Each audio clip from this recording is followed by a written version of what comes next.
सबसे पहले तो आपको ये बताएंगे खबर के फुटबॉल वर्ल्ड कप में काला जादू जो है वो मंजर आम पर आया है और क्या इसे महज हम इत्तेफाक कह सकते हैं, क्योंकि हमने ये देखा कि ग्रुप एल की जो मैच हो रहे थे, घाना की टीम का मैच था पैनामा के साथ और जीत के बाद हमने देखा कि एक सपोर्टर जो हैं वो उनकी एक वीडियो सोशल मीडिया पर इस वक्त तहलका मचा रही है। 95 मिनट में गोल से ठीक पहले ये देखा कि एक सपोर्टर जो है वो मैदान की तरफ पाउडर फूंकते उनको देखा गया और जो शायकीन हैं वो उसे जो मास्टर का नाम दे रहे हैं और मीडिया जो है वो उस मजाक का जो मुनफरिद अंदाज है उसे भी अप्रिशिएट कर रहा है, उसे एक मुनफरिद अंदाज करार दे रहा है। मगर जो जादुई बहस है वो थमने का नाम नहीं ले रही है। तो इस हवाले से आप क्या कहेंगे जैगम? पहले सबसे पहले योर कमेंट्स।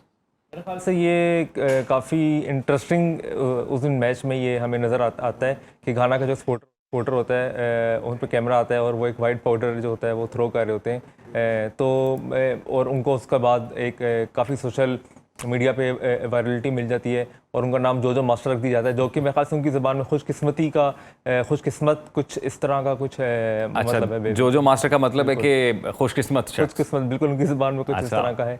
तो मेरे ख्याल से शायद वो उनके लिए थोड़ा बहुत लकी साबित हो गए कि उसके बाद घाना ने हमने देखा है कि लेट एक गोल किया और वो मैच जीत गए। तो बिल्कुल। और आफाक, आप क्या कहेंगे? आपने वो वीडियो देखी? हाँ जी, वीडियो देखी है, लेकिन बीइंग अ मुस्लिम मतलब मैं तो बिल्कुल नहीं इन चीज़ों पे मतलब इतना ज़्यादा बिलीव करता हूँ। स्पेशली आप देखें, आप स्टेडियम के अंदर अगर आप बात करें तो 64,000 से लेके 94,000 के दरमियान लोग बैठे होते हैं। अब हर बंदा कोई अपनी अपनी कोई चीज़ कर रहा होता है, कोई लोग दुआएं कर रहे होते हैं, कोई कुछ कर रहे होते हैं। तो इसका मतलब अगर इसको हम काला जादू कहना शुरू कर दें तो जो मुस्लिम कंट्रीज वाले बैठ के कोई एक भी बंदा दुआ कर रहा होगा तो हम ये कह देंगे कि अल्लाह ताला ने उसकी दुआ कबूल की है, और फॉर श्योर अल्लाह ताला दुआएं कबूल करता है। लेकिन मुझे लगता है कि this was just an random incident, क्योंकि अफ्रीकन्स को हम लोग देखते हैं, उन लोगों का गेटअप ही इस तरह का होता है। अफ्रीकन्स बेसिकली ये लोग जब अपनी टीम्स को यहाँ पे सपोर्ट करने आते हैं तो ये लोग सिर्फ फन करने आते हैं ग्राउंड के अंदर। मतलब ऑब्वियसली टीम को सपोर्ट भी कर रहे होते हैं, लेकिन उनका सिर्फ मेन पॉइंट यही होता है कि हम लोग ना फन करें। उनका गेटअप इस तरह का होता है। बस हुआ ये कि उसने वो जिस टाइम पे वो जैसे आप बता रहे हैं फूंक मारी पाउडर को, तो उसके बाद घाना ने गोल कर दिया। लेकिन घाना इससे पहले भी इस तरह के मतलब वंडर्स हमने पहले भी डिस्कस किया था कि वर्ल्ड कप्स में करती आई है। तो मैं इसको कोई रिलेट नहीं कर सकता हूँ, लेकिन अगेन वो एक चीज है, वायरल हो गई और सारे उस चीज को मतलब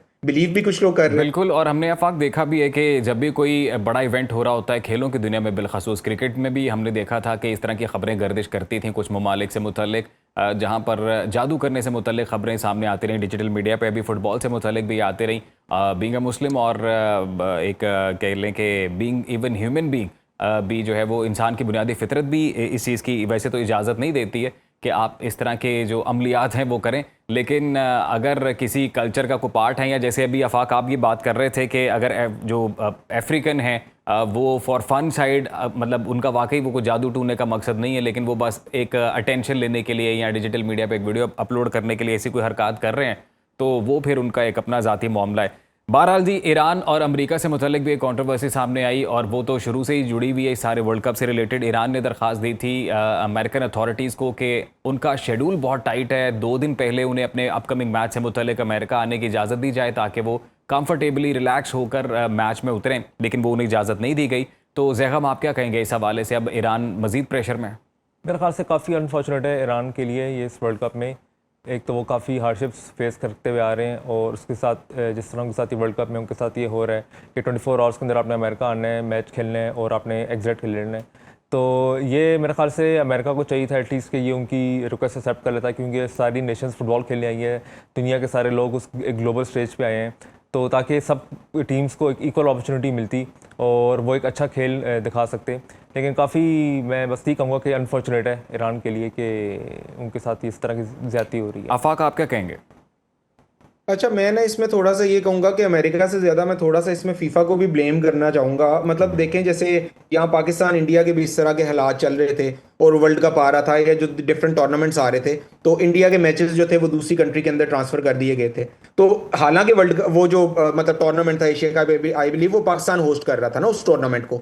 अब ये देखें, ये टूर्नामेंट तो ऑलरेडी 3 डिफरेंट कंट्रीज जो है वो होस्ट कर रही हैं। तो ये चीज फीफा को चाहिए थी कि आप वैसे ही ऑलरेडी ईरान के मैचेस जो है वो आप शिफ्ट कर दें, आप मैक्सिको के अंदर शिफ्ट कर दें और कनाडा के अंदर शिफ्ट कर दें। जब आगे अगर वो अगले राउंड के अंदर क्वालिफाई करते हैं तो देन इन चीजों को डिस्कस किया जाए ना। अभी ग्रुप के अंदर ईरानियन टीम बेचारी के ऊपर इतना ज्यादा प्रेशर बिल्डअप करना, वो ऑलरेडी इन हालात के अंदर से गुजर के आ रहे हैं, तो मुझे लगता है ईरान के लिए काफी ज्यादा टफ हो रहा है ये ग्रुप क्वालिफाई करना, क्योंकि बिल्कुल जो ईरान उनके के पास लिए एक टफ हो चांस रहा है। गोल्डन एक और इंटरेस्टिंग खबर है, उस पर भी आपका एक कमेंट और फिर हम लोग वाइंड अप करेंगे जी। वक्त भी खत्म होता जा रहा है हमारे इस प्रोग्राम का। ये बताइएगा कि अभी जो मोरक्को के कप्तान है अशरफ हकीमी, उनसे मुतल्लिक खबर गर्दिश कर रही है डिजिटल मीडिया पर, उन पर जिनसी ज्यादती के इल्जामात है और कहा यह जा रहा है कि वर्ल्ड कप के बाद फिर उनका ट्रायल होगा, अगर प्रूव हो जाता है तो 15 साल तक कैद हो सकती है। आफाक, क्या कहेंगे आप इस हवाले से?